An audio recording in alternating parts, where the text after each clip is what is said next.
il s'agit d'une présentation du projet Caravane Tirmat. Donc, c'est le retour de Tirmat, on l'a appelé. C'est une deuxième présentation après celle qui a été faite le mois dernier à Marrakech, juste après la résidence des étudiants à Tirmat. C'était à 18 à Marrakech. Donc ça, c'est la deuxième fois qu'on va écouter les participants à ce projet de nos étudiants, mais avant, on va écouter Carlos qui va nous faire une présentation. Et Carlos, à savoir que c'est lui qui a conçu ce projet avec les gens de Tirmat, surtout Ahmed Debeh, donc l'association Caravane Tirmat.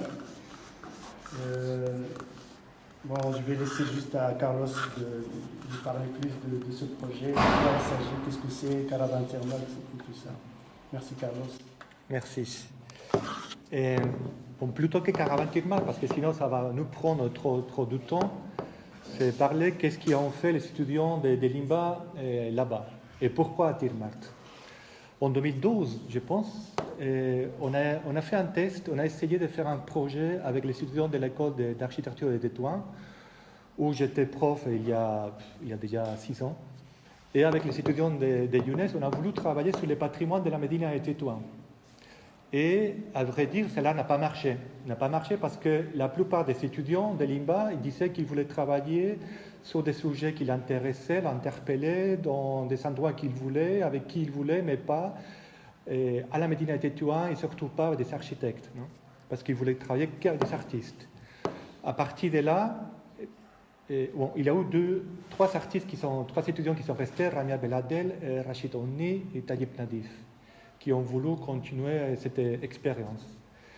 À partir de là, Younes et moi, on s'est dit il faut faire quelque chose parce que les étudiants ils doivent apprendre à s'adapter, à travailler sur des questions, pas que des Tétouans, mais des questions qui sont plus liées au patrimoine, qui sont plus liées aux racines, et pas que des Tétouans, mais de là où ils viennent, où ils habitent, où ils vont y habiter. Et c'est pour ça qu'en 2017, on a commencé à faire un atelier ici à Limba avec la 3e année et le propos c'était de travailler sur les espaces publics de la Médina avec le but de faire une installation pérenne de au moins 10 mètres de hauteur. Et là, il y avait pas mal de discussions. Il y avait la question de l'espace public, il y a la question du patrimoine, il y avait la question aussi de comment faire une installation pérenne de plus de 10 mètres. Et c'était assez compliqué. Cela a évolué, mais toujours à l'origine, l'idée c'était de travailler 3 semaines à Tétouan et puis partir 2 semaines à l'Oasis de Tirmat. À l'Oasis de Tirmat, où depuis 2015, on fait Caravane Tirmat, on propose, parce qu'on n'a même pas de l'argent pour inviter les artistes, mais on propose aux artistes, que ce soit des photographes, des cinéastes, des plasticiens, des danseurs, des chorégraphes, des musiciens, venir et travailler sur des questions de l'Oasis. Alors, cela pourrait être beaucoup plus compliqué que parler de la Médina et Tétouan, parce qu'il y a des choses matérielles, mais pourquoi dans cette Oasis de Tirmat qui est à 17 km de Guelmim? Puisqu'il s'agit d'une oasis qui ne fait pas partie d'une palmeraie, comme les systèmes de palmeraie des Zahora avec la vallée du Dra ou Al-Rachidia, la vallée du Sis, où il y a des palmeraie de 1200 km. Ici, il s'agit d'une petite palmeraie de 5 km.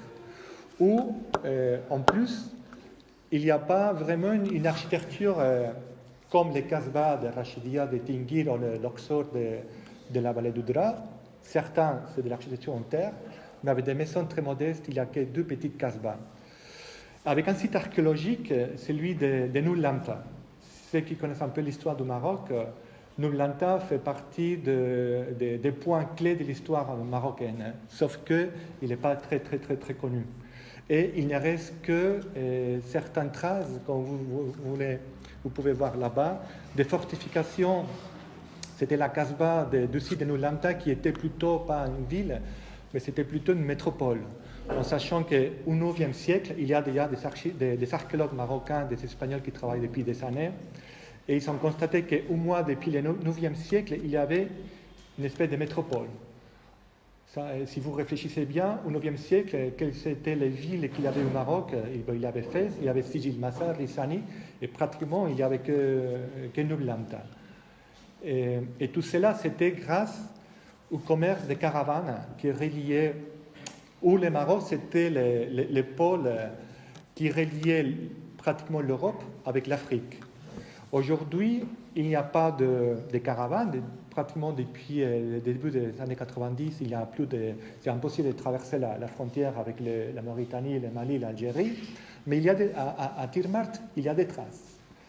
Il y a 2 musées de la mémoire, celui-là c'est de la mémoire nomade, mais il y a aussi des traces par rapport au festival, en ce cas-là, c'est le festival des esclaves. Dès que les caravanes arrivaient à Tirmart, s'il y avait plusieurs tribus, chaque tribu se mettait d'un côté, les esclaves ils se mettaient aussi d'un côté, ils faisaient leur fête. Miharajan al-Abid. Encore aujourd'hui, les descendants des esclaves, dont certains habitent à l'Oasis, d'autres viennent des régions, ils viennent une fois par an, normalement en juillet, août, et ils font leur fête. Mais il y a aussi des traces par rapport au nomadisme. La région de Gelmin Wetnoun avec l'Ayoun Sakia al-Hamra, avec Dakhla ou Dahab et aussi maintenant la Drata Filet, sont les grandes régions de nomadisme.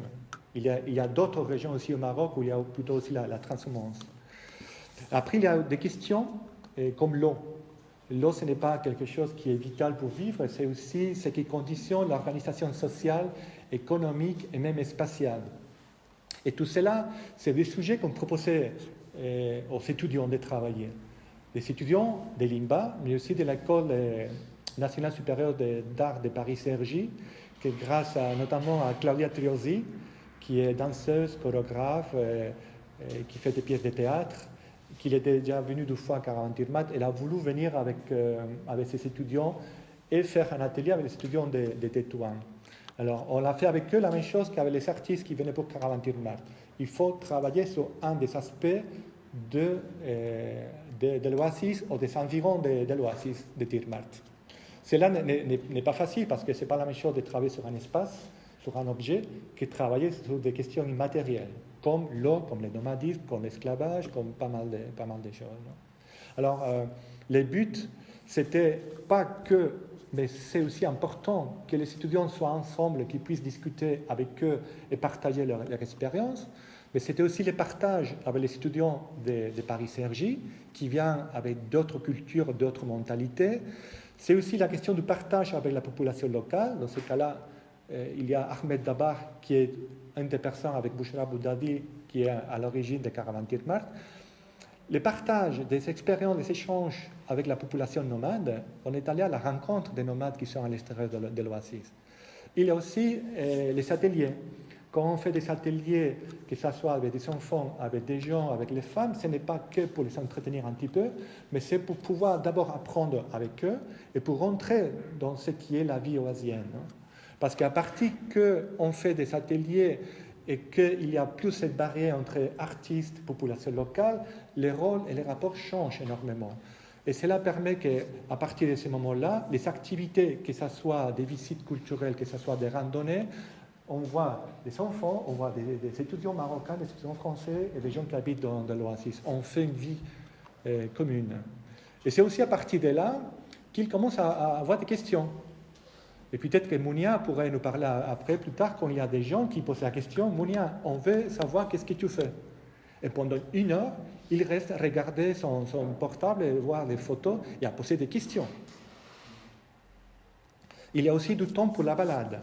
Mais ce n'est pas une question de se balader pour se balader, parce qu'il y a tout ce qui est lié au paysage, tout ce qui est lié aussi aux caravanes. Il faut savoir qu'on a un projet parallèle qui s'appelle Projet Kafila, où depuis 2016, on fait le même parcours qui faisait les caravanes. Et parfois, c'est moi qui le fais tout seul avec des nomades, et parfois aussi, il y a eu un groupe d'artistes comme Heidi Vogel, comme Ahmad Al-Fani du Soudan, comme Mbart Bouchechi du Maroc, et avec un chercheur, Pau Kata de Barcelone, qu'on vécu des moments. C'est pour ça que la question de la balade, que ce soit pendant la journée, que ce soit pendant la nuit, on a toujours des choses à prendre. Je ne vais pas parler beaucoup plus, tout simplement je vais faire une petite révision sur quels sujets sont travaillés les étudiants. Et Mustapha, qui parlera tout à l'heure, a travaillé sur la question de l'eau. C'est très important parce que là, dans ces cas-là, Tirmar, cette source naturelle, c'est la cause qu'il y ait l'oasis, mais aussi c'était la raison pour laquelle les caravanes étaient arrivées jusque-là. Mais aussi c'est la raison pour laquelle les nomades, ils sont toujours là. Et c'est un point de repère très, très, très important. Et comme je disais, c'est la question de l'eau, comment on fait les partages. Et lui, il voyait des ressemblances avec les Skundo. Mais les implications de la vie, comme je disais, économique et sociale de l'Oasis sont beaucoup plus intenses qu'ici à Tétouan. Dans ces rencontres des nomades, Mounia, il a resté 3 jours avec une famille nomade, où il a pu expliquer comment il vit, comment il se déplace, les objets qu'il utilise. Et il a eu des questions qui sont nées à partir de là, qui peut-être ce n'est pas une galerie d'art, ce n'est pas une école de beaux-arts, mais c'est un endroit pour se poser la question, qu'est-ce que c'est l'art contemporain? Parce que peut-être si je mets cette photo, et je vous nomme quelques artistes, même ici de Tétouan, vous allez penser, voilà, c'est une œuvre à elle. Et par contre, non, c'est une œuvre faite par un nomade. Ou des choses des traces qu'il laisse, non? Et Mehdi, il était un peu passionné par l'astronomie, pour cette idée un peu romantique que les nomades et les caravanes, ils se déplaçaient grâce aux étoiles. Bon, c'est à partir de là qu'il a travaillé, qu'il a fait un atelier avec les enfants pour créer un imaginaire, parce qu'après, grâce à une rencontre qu'il a fait avec Ali, un nomade de la tribu aussi Azawit, je pense qu'il a changé pas mal de pensées sur ce qui est la vie dans le désert, ou sur ce qui est les nomades, et surtout ce qui sont les étoiles. Aïssa, il s'est intéressé au début pour la terre en tant que matériel de construction.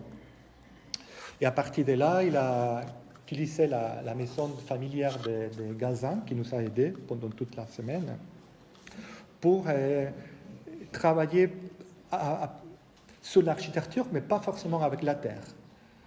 Et c'est le sol qui a fait une installation. Il faut rappeler qu'il ne s'agissait pas de produire une œuvre.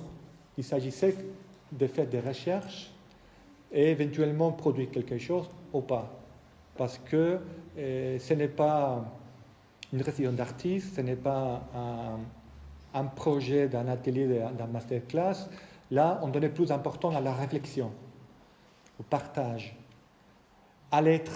Parce que parfois, il suffit d'être dans un lieu pour pouvoir le comprendre, au lieu de penser quelle est la photo que je vais prendre pour pouvoir le montrer après. Parfois, on perd trop de temps à produire quelque chose au lieu de réfléchir. Et à la fin, Ahmed aussi, il est parti sur la question de l'architecture en terre. Il a travaillé avec les enfants, il a fait des recherches, il avait parlé à des gens, mais après c'était très intéressant comme il a voulu mélanger des concepts ou des éléments de l'architecture en terre avec des éléments de l'architecture temporaire des nomades. Et plus concrètement, sur la trace qu'ils ont laissé des nomades pour laisser aussi, lui, ses traces.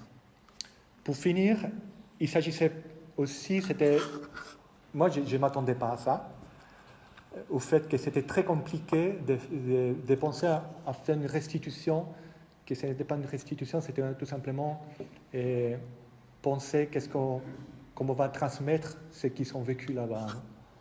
Et grâce au 18, qui a logé aussi les étudiants, ils sont tous confrontés à un espace assez particulier, une maison à la Médina de Marrakech, où il y avait déjà une exposition, mais où ils ont, pendant 3 ou 4 jours, ils ont travaillé et ils ont dû décider, ils ont dû se coordonner pour pouvoir s'adapter à la place.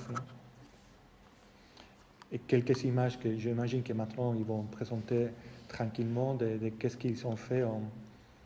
Mais parfois, c'était, comme je disais, un objet, mais parfois, comme le cas de Mouniac, c'était très intéressant la question de dire j'ai fait une recherche sur un objet que je n'ai pas trouvé. Alors, comment on montre une recherche qui n'a pas abouti, plutôt c'est qu'on dit, on parlait entre nous, une recherche impossible. Hein. Ou comment, dans le cas d'Aïssa, comment on montre quelque chose qu'on a fait sur place. Et ce n'est pas la même chose de faire une chose. Ça, c'est quelque chose que des artistes ils ont déjà fait, des produits, quelque chose qui sont laissés.